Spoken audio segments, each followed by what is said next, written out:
It was nearing dusk in a small village outside Bethany. The air smelled of burnt wood. A house had caught fire earlier that day. By the time Jesus and the disciples arrived, only ash and ruin remained. The villagers whispered about it.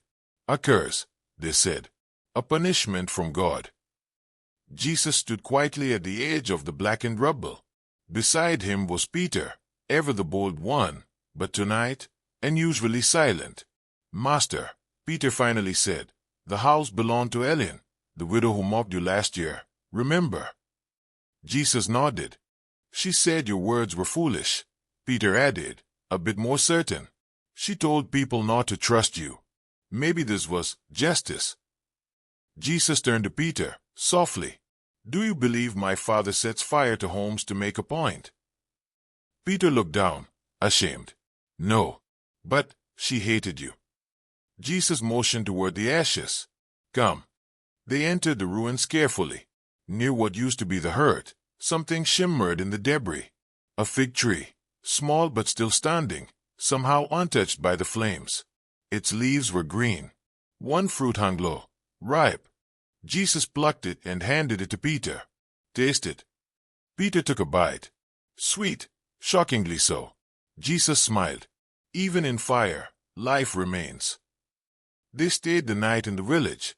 At dawn, Peter woke to find Jesus gone. He followed footprints to a distant field, and there, under a fig tree, Jesus sat with Ellen, the widow. She wept in his arms. Later, when they returned, Peter asked, "Why?" "After what she said about you."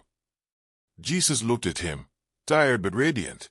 "Because pain doesn't always come from punishment. Sometimes it comes from loss, grief, or fear. And those are the moments we are needed most." Peter frowned. "But she didn't ask for your help."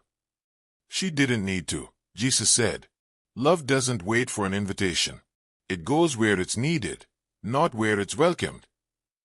Then he pointed toward the burnt house. That fig tree survived not by chance, but by grace. And it bore fruit, even in ruin.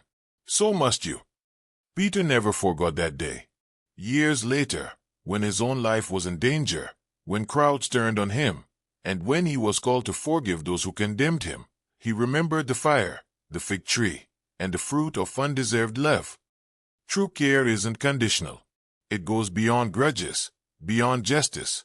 Sometimes, the greatest surrender is letting go of being right, and choosing instead to be present, even in ashes. And just like the fig tree, we can still bear fruit, especially when it's hardest.